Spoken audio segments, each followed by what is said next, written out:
Welcome to the Indie Film Hustle Podcast, episode number 27. I hate television. I hate it as much as peanuts, but I can't stop eating peanuts. Orson Welles. Broadcasting from the back alley in Hollywood, it's the Indie Film Hustle Podcast, where we show you how to survive and thrive as an indie filmmaker in the jungles of the film biz. And here's your host, Alex Ferrari. Welcome, guys, to a Thanksgiving edition of the Indie Film Hustle Podcast. I am your humble host, Alex Ferrari. Don't forget to head over to freefilmbook.com. That's freefilmbook.com to download your free film audiobook from or any audiobook for over 40,000 audiobooks over at audible.com. So happy Thanksgiving, my gift to you guys.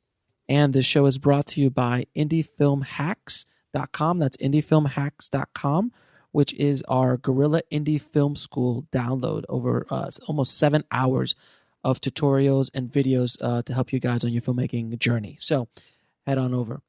So guys, today I have a real special guest, Kico Velarde. And please, Kico, forgive me if I mispronounced that last name. Kico and I have been friends for years. He has been an editor for most of his career. He's a producer of one film that got to the Cannes Film Festival and took it by storm. And like he was literally broke 1 minute and he was still broke at Cannes, literally sleeping on a floor somewhere, but he's the toast of the festival.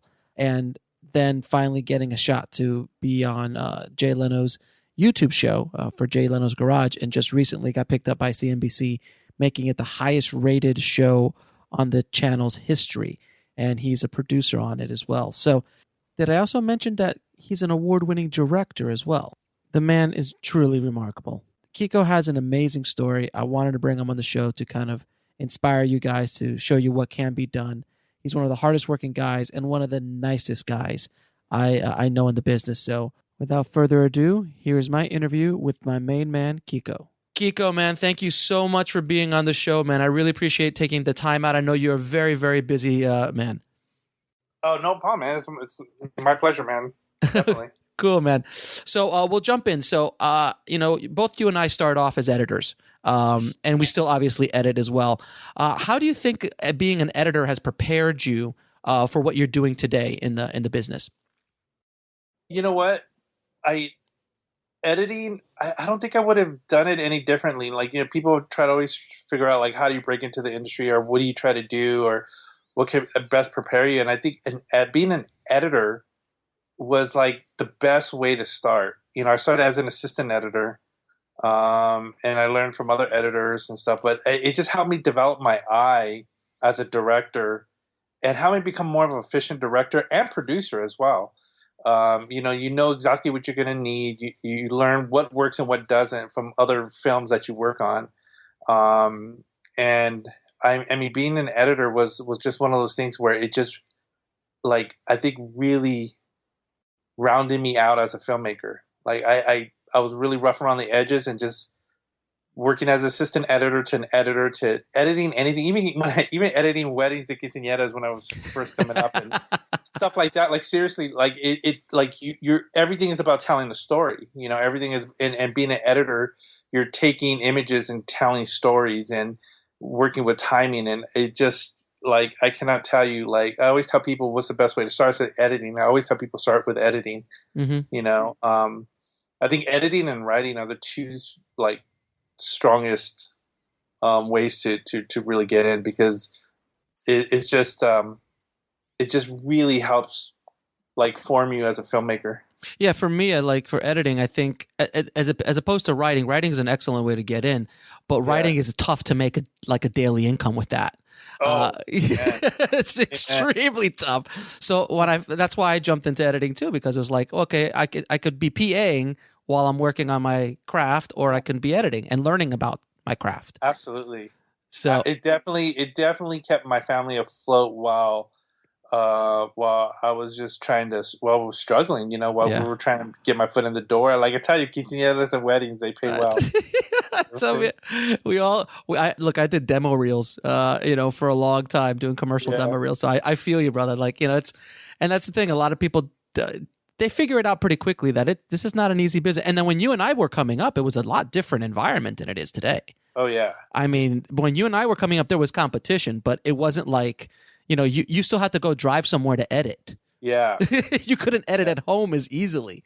No, totally. Yeah, it totally like that. Yeah, you definitely, there wasn't as many in-home systems, and if you did have your home system, it wasn't as powerful as it is now. Like now you can get a MacBook and like literally cut a feature on it. Back then you had to have like servers and like huge setup. And not to mention the software. I mean, the Avid software alone was like, obscene until Final Cut came out, which was my next question. Yes. You and I have both we're Final Cut guys. I know you've cut on Avid as well, so have I. But I think Final Cut was one of our go-to. And then ever since its demise, when I jumped to Final Cut X, I've played with Final Cut X a little bit. But it's not Final Cut 7. What are you editing on today?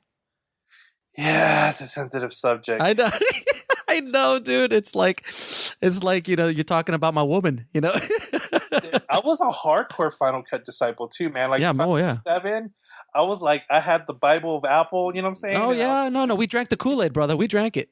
I drank it, man. I was like a Final Cut alcoholic, man. I was all about it. Yep. But I switched over to Premiere. Oh, the P word. Oh wow. Yes, the dreaded P word. Yeah. No, but Premiere's been great though. It's been really, really good.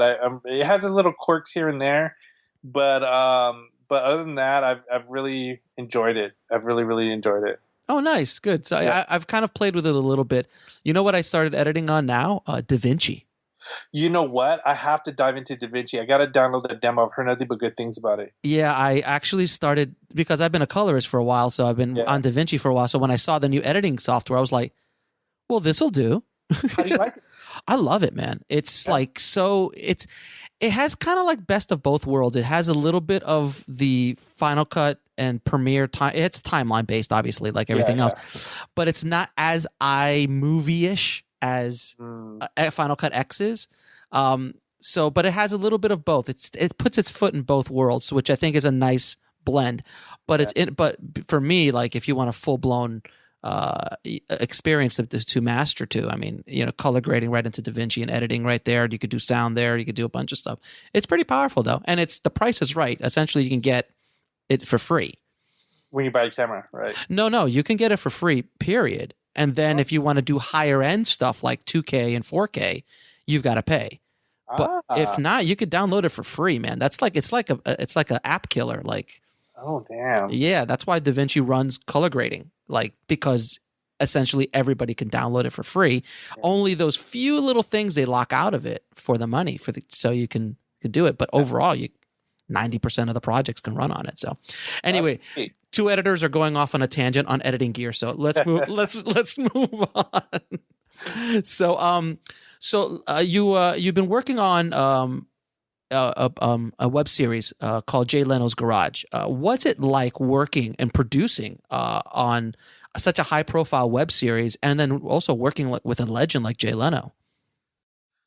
Working on that show has been a blessing, to be honest with you. It's one of those things where I kind of just fell into it. I was working at NBC at the time. I was a struggling filmmaker trying to look for work. NBC was looking for a temp position for an assistant editor to edit these 30-second promotional clips for Days of Our Lives. And a friend of mine works there. Said, "Hey, you want to come in and do this gig? You're way overqualified for this, but I know you need a job. And, you want to do it?" And I kind of humbled myself, and I was like, I could have been like, "Nah, I'm editor, producer, whatever." Right. But I was like, "Screw it! No, I need the money." So I went in there and I did this little just cutting 30-second promo clips for Days of Our Lives. And then a month later, the producer for Jay Leno's Garage web series was leaving, and I threw my name in the hat, and I got in and started producing the show. And it was one of those things where it was kind of intimidating at first because I didn't know. I'm not a car guy, to be honest. You are now, I'm assuming. And now I am. But before I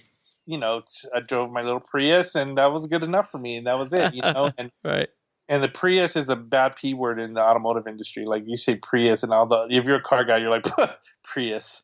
Yeah, but, that's fine. But you know what's sexy? Miles per gallon. Exactly. Exactly. That's what I'm all about. Yeah, right. So it took me a while. I was a little intimidated because I didn't know my cars. I didn't know anything. A Corvette was a Corvette to me. I didn't know there was like classic Corvettes. So working with Jay, it was a little bit like when I first started, I had to kind of get up on my knowledge really quick. But working with Jay is great. He's such a good guy. We'll be right back after a word from our sponsor. And now back to the show. Super knowledgeable. I mean, just working with him right away, you just realize the man's a human encyclopedia of the automotive industry. I mean, he just knows so much, and he's so inspiring. Where when you just talk to him, I mean, just the wealth of knowledge that comes out of him is just so amazing. He's just an overall nice guy, good, down to earth guy, and like I always tell people, he spoils us as producers and people when we work with him, because if I ever work for another celebrity, it's going to be hard to work with somebody else other than Jay, because Jay is just a no frills guy. He's just a real down to earth, genuine guy. And then now the show. That's when you were working on the show. You started off as an editor, or you jumped right in as a producer? A predator. Oh, you were a predator. I was a producer editor. It was a predator. So I was editing the shows. I still am. I still edit the shows. Mm-hmm. And I started off just editing and then showing up on set and helping out on set and stuff like that. So I was a predator, and then I moved into supervising producer, where I'm at now. Oh, that's awesome. And then that's going to be on CNBC, right? Yeah, it actually premieres tonight. Oh, nice. CNBC, 7 p.m. On CNBC. So yeah, we're really excited. It's a television show. It's completely different from the web series. The web series is for like hardcore tech heads, like gearheads. Okay. And the CNBC show is a little bit less gear heavy. It's more about fun. More fun, pull people in who are not car people. Mm-hmm. You pull them in, you get them hooked, and then you send them to the YouTube show so they can kind of get their deep gearhead news. So let me ask you a question. This is interesting to me. So you have a new show. So basically, you're creating a new show for the CNBC, kind of. Yes. Okay. So it's a new show that's going to be airing only on CNBC, and then you aim them towards YouTube for the older shows, for obviously the archives that you guys have, and then also new shows that are a lot more tech heavy. Yeah. Now, and this is all owned by NBC Universal? Yes. So it's interesting. So NBC is actually using YouTube for, I'm assuming, advertising revenue and sponsorships and things like that. But it's kind of like that's a new paradigm I haven't seen before. Well, it's kind of weird because I think it's the first time this has ever happened where, like, Jay's Garage on YouTube, we have 1.4 million subscribers. So it was the first time, like, where all the social media and everything was already built up. So usually when you have a show, you start a new show, you got to build a social media following, you got to do all that by the time the show premieres so you get the word out there. But this time it was already all there. I mean, we have a huge Twitter following, a huge Instagram following, and a huge YouTube following. So when we put the show together, it was one of those things where it was kind of a no-brainer. You got to kind of use what's already there to promote the show. No, so the show, so then obviously NBC approached you guys to say, hey, we want to put a show on CNBC and kind of leverage all the stuff that you've been able to do online, essentially. Right, exactly. So what happened was, about summer of 2014, we hit that 1 million mark on YouTube. Subscribers? Subscribers, yes. Wow. The 1 million subscriber mark. And that's when, NBC came to us and was like, hey, because we're part of the NBC digital department. They were kind of, hey, this might make a pretty good TV show. So they approached Jay. Jay says, yeah, I'm for it. And we shot a pilot that summer. And then the pilot had the highest ratings on CNBC it's ever had. So that's when we got approved for 8 episodes. Yeah. Okay, so it's an 8-episode run? 8-episode run for right now. Hopefully after tonight, we'll see if we can get picked up for more. Nice. That's very, it's interesting, like the new way television and movies and online have to kind of work together. Yeah, it's definitely a new era. I mean, you keep hearing about, all these YouTube stars getting picked up by CAA and all these agencies, and they're getting their own TV shows and stuff like that, and it's kind of funny how, like, Jay, the YouTube show was going while he was on the Tonight Show. It's been going, the YouTube show's been around for 10 years. Oh, really? He's just been doing it for fun. he's been doing it for fun, but like it was on NBC.com, and then in 2013 we put it on YouTube, and it just exploded. Right. And at that point, when it was right around the good timing, because right when Jay was about to leave the Tonight Show, and then once he left the Tonight Show, it just blew up even more. And then after that, they were just like, it's just one of those things where like people do that on YouTube all the time, where they grow these shows into TV shows, and it just happened to be a perfect second launching vehicle for Jay. Yeah, exactly. Because Jay's Jay, and he's retired, so he needs to have something to do at this point. And he's so passionate about it. Like when you watch the show, you will see like a different side of Jay. That's one thing everybody says when they watch the show. They're like, I've never seen him so passionate, because everybody says, when he was on this Tonight Show, he was just kind of like, yeah, celebrities. But yeah, he did it for 20. How many years did he do? 22 years. Yeah, yeah. But now that he's a now he has this car show. I mean, you'll see he's really passionate. He's super knowledgeable. He's having fun. He's like a retired guy who's having fun with really fast cars. And it was kind of like what Jerry Seinfeld did with right. that show that he has. Oh God, what's it called? Convenience in Cars Getting Coffee. Yeah, exactly. Great show. It's like it is a great brilliant show. But then isn't that being aired somewhere? I thought that's being aired somewhere now too. I think the channel picked it up or something. I know Crackle. Yeah, Crackle picked it up, right? Yeah, Crackle has it. But from what I was reading, I read a couple of reports. Jerry has a really interesting insight to that. Uh-huh. They're trying to put it on television. He won't do it because he says he'll lose his creative freedom, which I understand that. Mm-hmm. I definitely understand, because when it comes to television, you have advertising, parameters you got to stay around, and mm-hmm. You got commercial breaks, and you definitely lose that freedom. Where YouTube, you have complete creative freedom. You could do whatever you want, and it's really up to you. And you have this direct relationship with your audience, which I've never experienced before. And that's one thing I do love about YouTube, and which makes YouTube addicting, is that once you start building your audience, I mean, you have a direct relationship. You don't have Nielsen numbers to deal with. Your audience is literally telling you your stuff sucks, or is good, or not. I love you, or I hate you, whatever.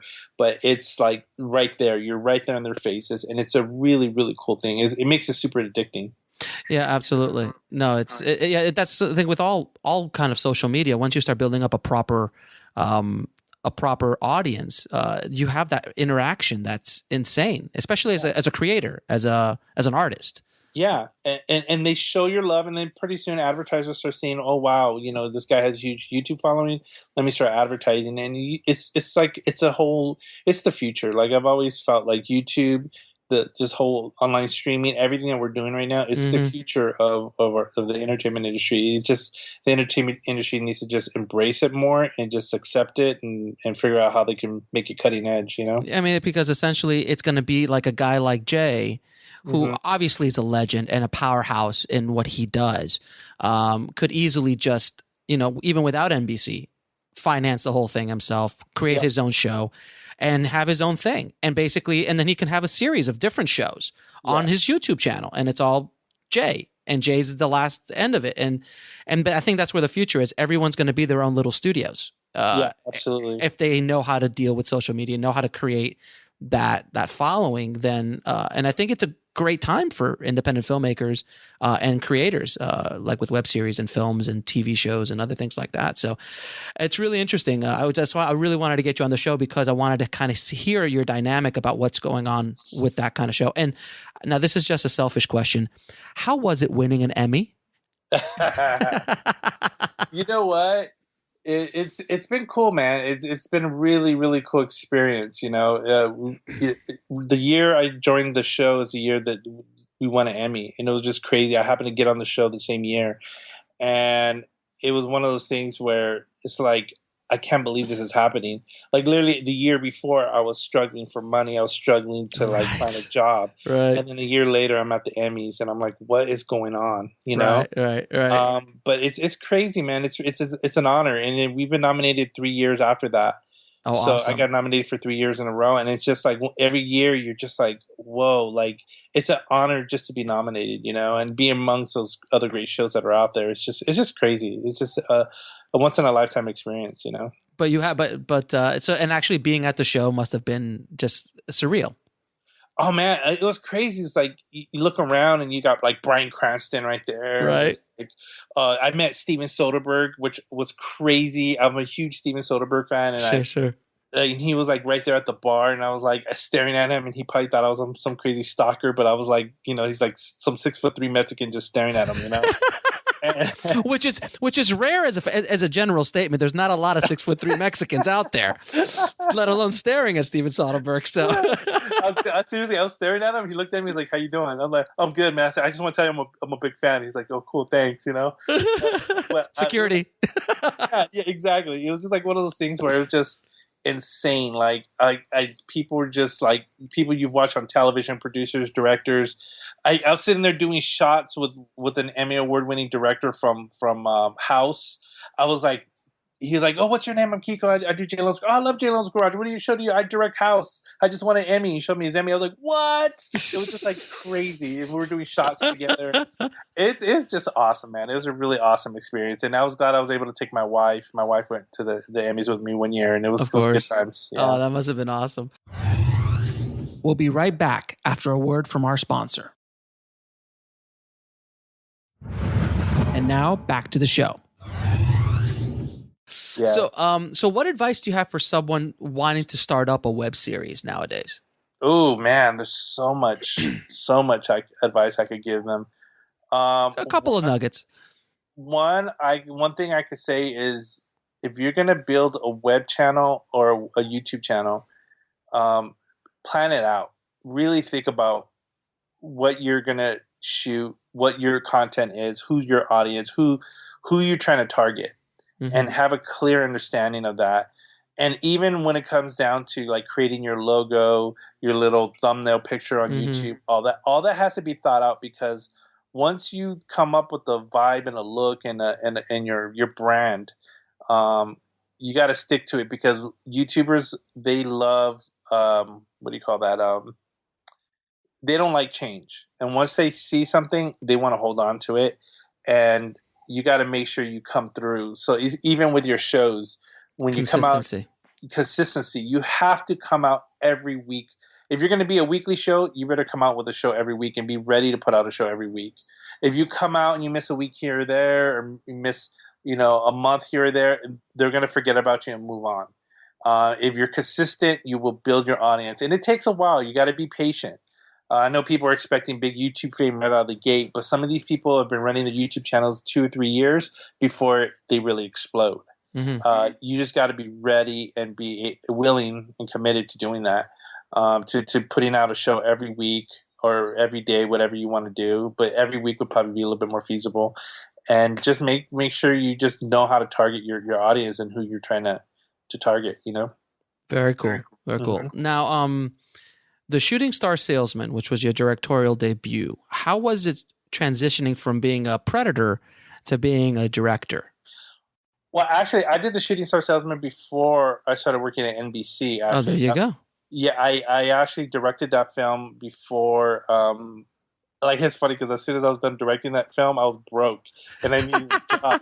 So 6 months later, it's the way it works, sir, as being an independent filmmaker. Second you're done with your movie, you're broke. It's totally true, man. I was broke. I was struggling. Like, I put all my, we raised some money on Kickstarter, but we blew through that money. I was like, literally just had that movie sitting on a hard drive because I couldn't afford to finish it. And I literally was looking for a job. I was desperate. And that's when I ended up getting on to NBC. So actually my first couple of years at NBC, I would get off of work and go home and work on The Shooting Star Salesman. Oh, that's awesome. So, yeah. So how was your transition though, from being an editor to being, what was your directorial kind of experience like, being your first time director on that project? It was, you know what? It was one of those things where, I produced a couple other films, feature films, and I've got to work with a really great director and worked with other great people in the industry. And I've got to kind of shadow people and see how, they direct and how they do stuff. So, when I started directing, it was nerve-wracking because I didn't want to screw it up. Directing The Shooting Star Salesman my goal was to prove that I can direct and I could tell a story.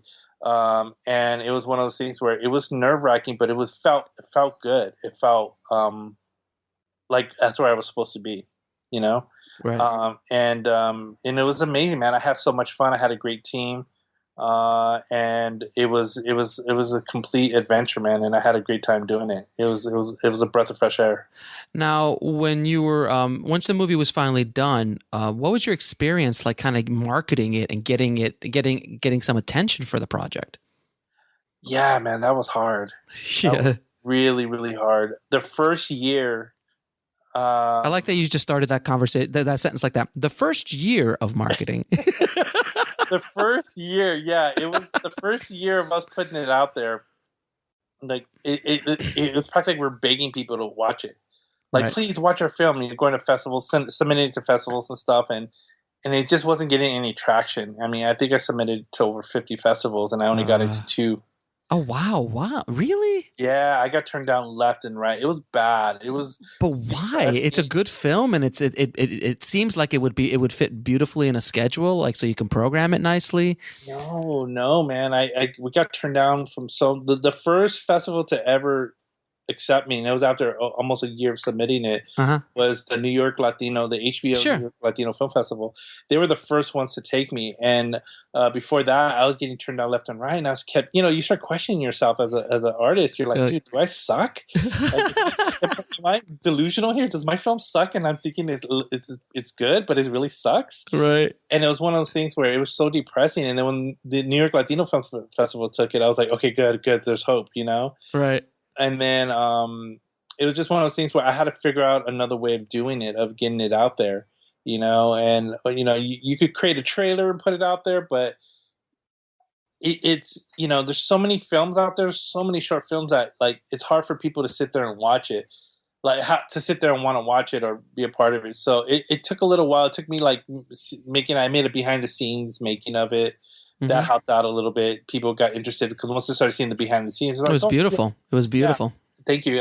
They were like, yeah, maybe I will want to watch this film. So it was doing a lot of that, and then also too, I started doing, once Instagram started taking videos, I started doing micro trailers. Okay.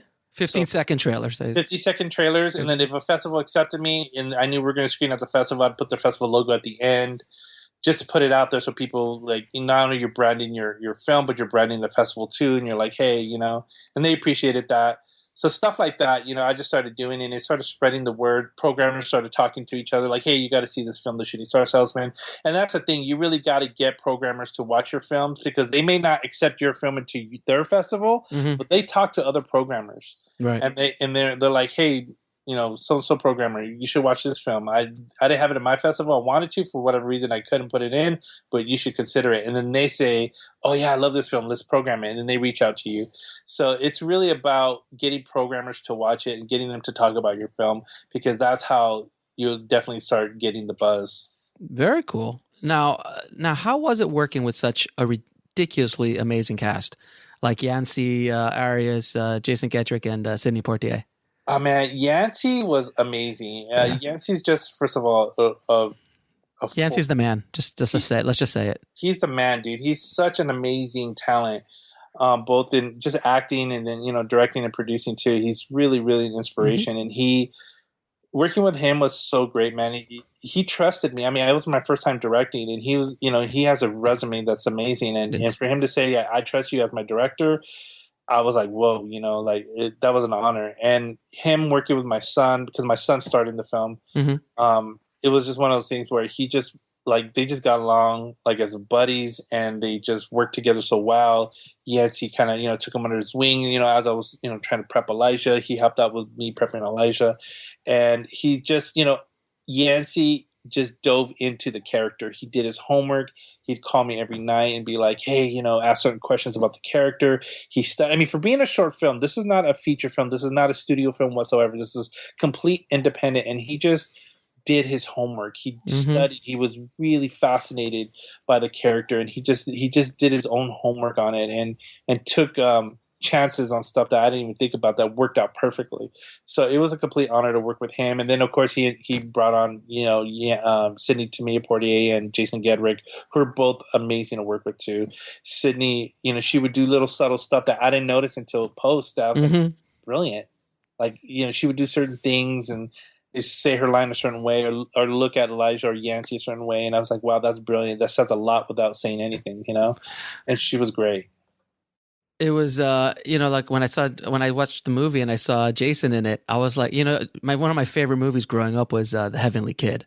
Oh yes, dude, that movie, and of course Rooftops. But that's now I'm going really far Iron back. Eagle, bro. Oh well, of course Iron Eagle. How can we forget about Iron Eagle 1 and 2?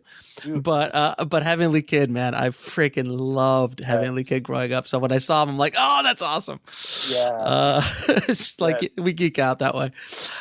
So what advice would you give a young director about to direct seasoned and experienced actors? Because I know a lot of independent directors, a lot of times they're either using, or working with, actors who are not that seasoned or young or their friends.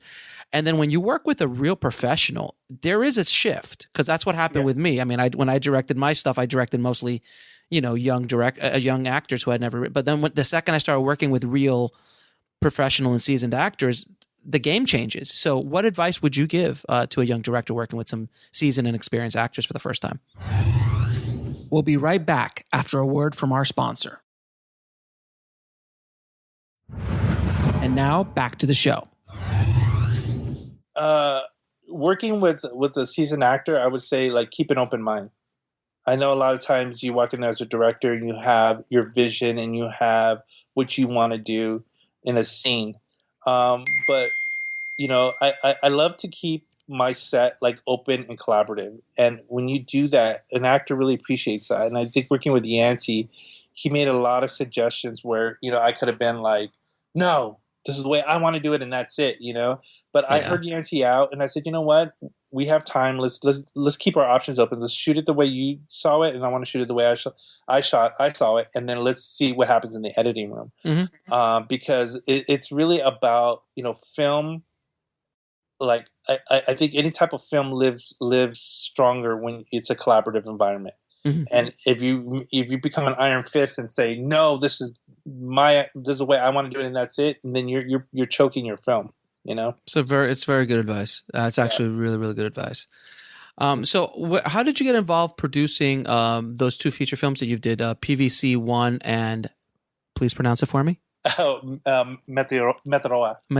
You see, you had a problem too. Both of those were nominated in Cannes and Berlin Film Festival. So how did you get involved with those, and what was the experience producing those kind of films?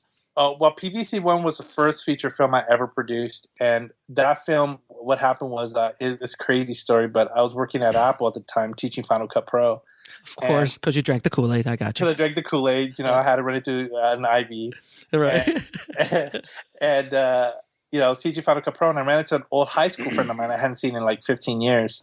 And he comes in and he's like, what are you up to these days? I said, I'm a filmmaker. He goes, oh, I am too. He goes, so we exchange business cards. And then 3 weeks later, he calls me and he's like, hey, he goes, I have a friend I went to film school with, this guy named Speedos. He's like this crazy director. When you meet him, he said he's short and he has hair like Einstein. His hair is like sticking straight up. So he says this guy's he's a brilliant director, but he has this film he wants to do and he needs help with post-production. He needs producers. And I'm thinking about producing it, but I want to meet with him and I think maybe you might want to be involved. And I was like, sure.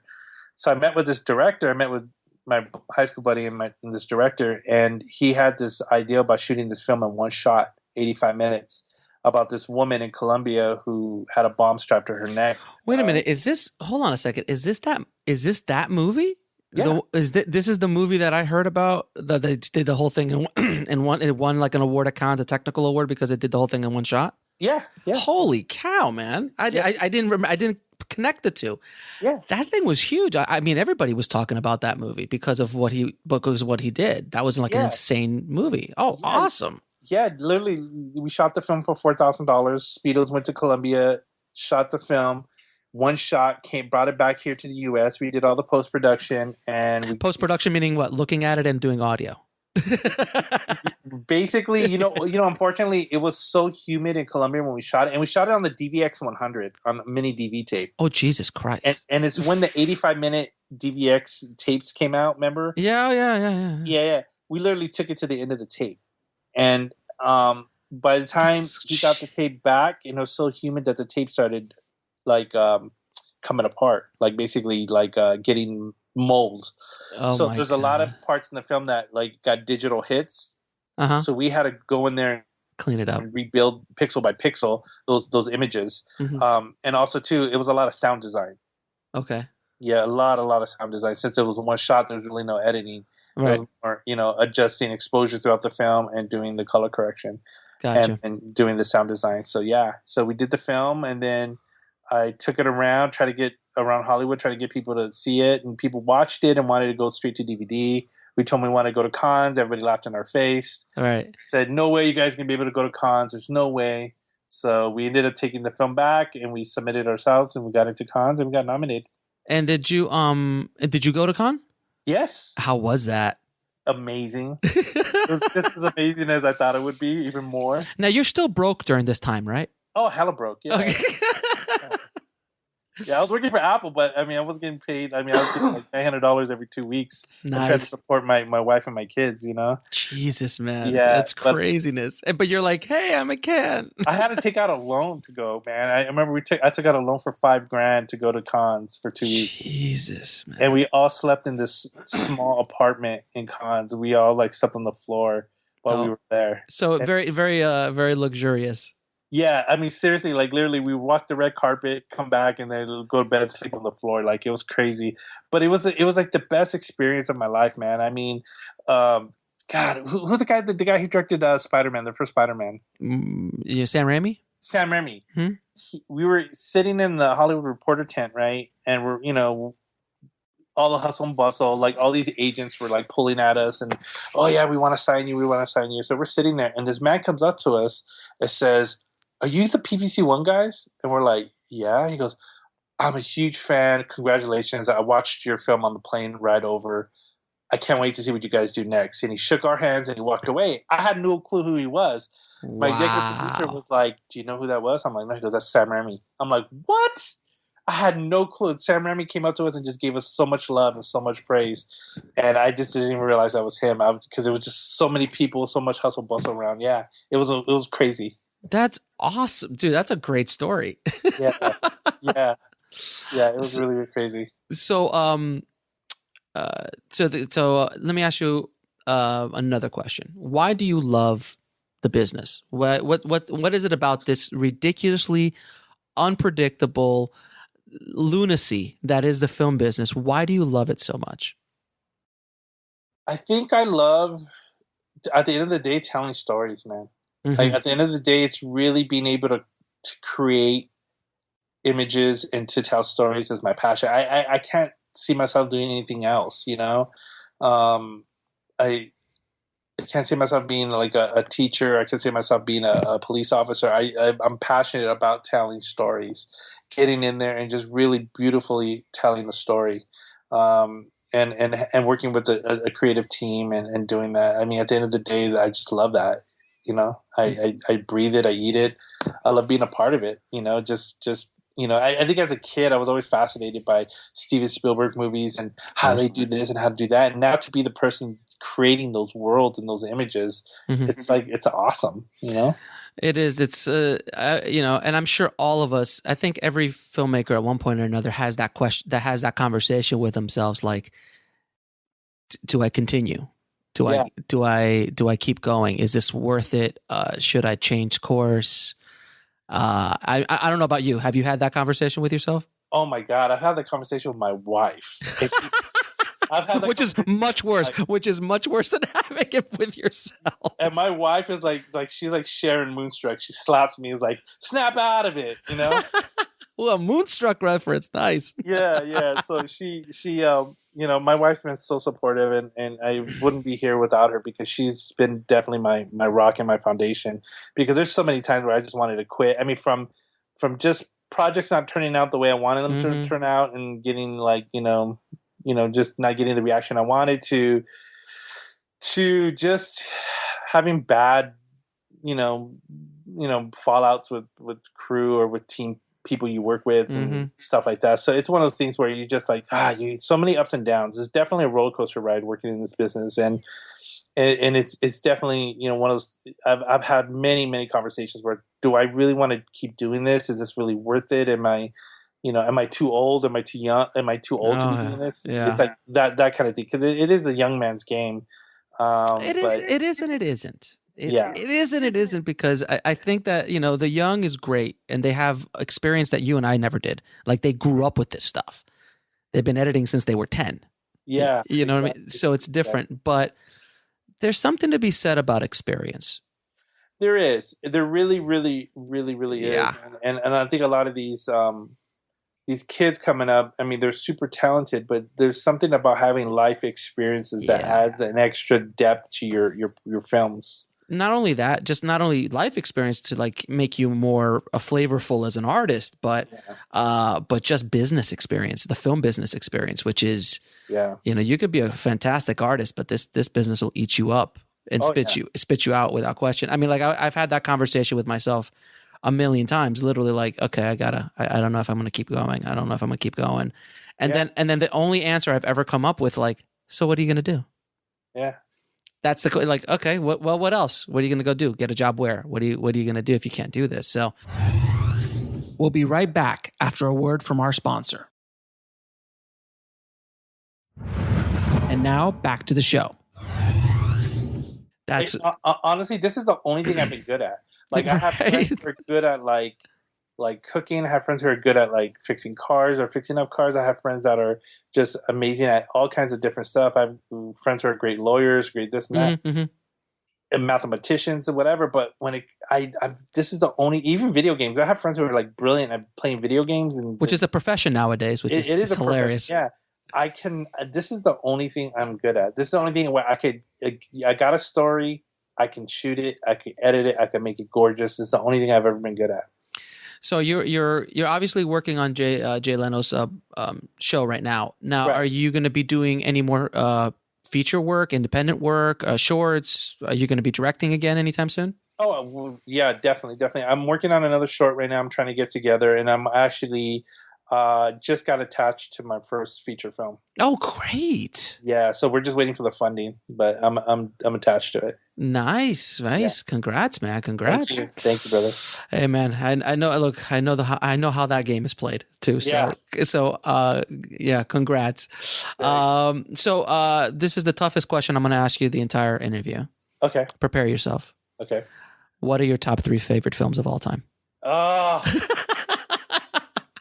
No particular order, whatever tickles your fancy at the moment.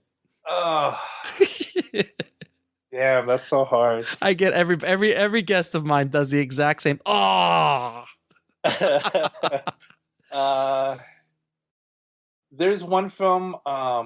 There's many films, but gosh, that's a hard one. Yeah, don't worry. It's not going to be engraved on your gravestone or something. Don't worry. Whatever. Just pick 3 films that really did something to you. But it's so like subjective, because like, you know, there's so many filmmakers out there. Like, let's see what he thinks. Let's see what he says. You know. Look, I'll tell you what. Look, I have a friend of mine, Suki, who was a guest on the show. He's a cinematographer. He's at the ASC, and I asked him that question, and I was expecting, like, you know, this really deep, you know, Russian. He's a Bosnian. He's from Bosnia, so I was expecting some really obscure. He said, "Enter the Dragon." And I think like another, like I forgot the other, but Enter the Dragon stuck out to me. I'm like, Enter the Dragon? Don't get me wrong, Enter the Dragon's a freaking awesome movie. Yeah. He goes, but that movie affected me as a filmmaker, because when I saw it as a child, it kind of blew me away. Yeah. So don't get caught up like you have to say Citizen Kane. whatever. Like I've heard from all my guests. I hear that's why I love asking the question, because it's just like, obviously we all know that there's certain movies that are on everybody's top 10, but what affected you as an artist? So just 3. I remember, I could say one of the films that I'll say right now that I remember watching, and it left me with such a huge impact. It left me with a kick in my stomach. I remember when I left the theater, I felt like literally somebody kicked me in the stomach. Was Do the Right Thing. Oh, wow. Yeah. Spike Lee. I remember seeing that in the theater when I was probably a freshman in high school. Ooh, and I walked out and I was like, holy moly. Like I walked out like thinking, like, I can't breathe right now. Like I was like, that was just so heavy, you know? Right. Do the Right Thing. I could definitely say it's one of them that really affected me, that really, I think, showed me the power of film. The thing about Do the Right Thing, too, is that it was so good that people still go to see Spike Lee movies in hopes that one day he'll make another Do the Right Thing or something of that, because he's never made anything of that caliber again. I mean, don't get me wrong, he's an amazing filmmaker, but that's his Citizen Kane. Absolutely. That's that thing. He's never been able to reach that again. That's the film I watch, and I smile when I watch it because there's so many great things in that movie. Like, so just the writing, and then the directing, and the performances. And so many young great actors in that film. Oh God, yeah, amazing film. Good choice. Yeah. So Do the Right Thing. I would probably say Full Metal Jacket. I'm a huge Stanley Kubrick fan. Huge. Full Metal Jacket was definitely one of the ones that I remember as a kid, and then I'll probably E.T. Yeah, that was the one that got started. That one's the one that started it for me. That was the first time I ever thought of being a filmmaker, was after E.T. Yeah, E.T. was a whole experience. I mean, anything Spielberg at that time when I was a kid was just it's almost like the same excitement J.J. Abrams is building with this Star Wars right now. It's hard. My kids that's all they're talking about right now. Star Wars premiere December 18th. I remember anytime a Spielberg movie was coming out in the 80s, that was like the same thing, you know? Well, yeah, after Raiders, I think, because Jaws was Jaws, and then Close Encounter, but Raiders is the one that kind of blew the door open for our generation, that kind of adventure kind of stuff. Yeah, totally. And then E.T., and then it just went from there. And then he does Color Purple, and we're like, what? Yeah, which is a great movie, but not kid friendly. I went to go see The Color Purple. I remember having that same feeling. I went to The Color Purple thinking, oh man, it's going to be adventure. And then all of a sudden there's just Whoopi Goldberg up there. And what's going on? Oprah, what's going on, Oprah? Yeah, why are you so upset? Why is Danny Glover so angry? Yeah, why you mad at Whoopi, Oprah? What's going on? Yeah. Very cool, man. So let me ask you, where can people find you and find what you're working on? They could kind of keep up with what I'm working on my website, KicoVelarde.com, KicoVelarde.com. And they could check out some, behind the scenes making of my film and, more news on my film at theshootingstarsalesman.com. Oh, very cool. And then obviously Jay's show. JayLenosGarage.com. You can watch that on YouTube, the YouTube channel, subscribe. You can subscribe to the channel and get weekly updates on all our shows, and then NBC.com as well. How many archived episodes do you guys have of that show? We have about 1,200 episodes. Jesus. Yeah. Wow. So you guys are getting views left and right. People just continuously finding stuff. It's crazy, dude. We're averaging right now about 250,000 views a week on our new videos. So it's crazy. It's it's just getting massive views. And it's just growing. It's like right now, everybody's on YouTube's calling us the best car show on YouTube, which is an honor because there's so many great car shows out there. Sure. Of course. Yeah. That's so awesome, man. Kiko, thank you so much for being on the show, man. I really, really appreciate you taking the time out, man. Well, thank you, Alex. Thanks, man. Man, Kiko really inspired me. I hope you guys got a bunch out of that one because Kiko's as you guys can tell, he's one of the nicest guys in the business. All the success he's got, he deserves all the success he gets, and he has, man.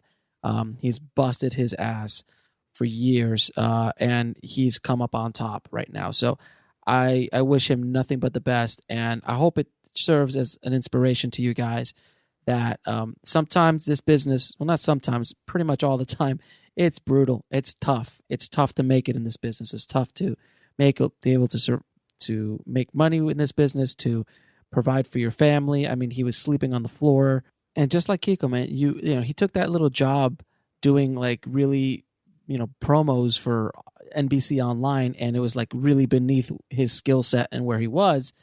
But you never know what that can turn into. And look what it turned into. It turned into, a few months later, it turned into a job on Jay Leno's show, and all of a sudden he's at the Emmys, he's the producer on the show, and all of that came from humbling himself down to the point where he had to do what he had to do to survive and thrive in the business. So if you just keep pounding the pavement, if you just keep honing your craft and keep trying and keep pushing forward, good things come out of it. And Kiko is a perfect example of that. So keep those heads up. All right, guys. Don't forget to head over to filmmakingpodcast.com, filmmakingpodcast.com, and leave us an honest review for the show. Thank you guys again so much for all your support on the show. So please spread the word if you can. Also, guys, if you want the show notes for this show, head over to indiefilmhustle.com/027. Thanks again for listening, guys. Have a happy Thanksgiving. Keep your dream alive. Keep that hustle going. And gobble, gobble, gobble. Talk to you guys soon. Thanks for listening to the Indie Film Hustle podcast at indiefilmhustle.com. That's INDIEFILMHUSTLE.com.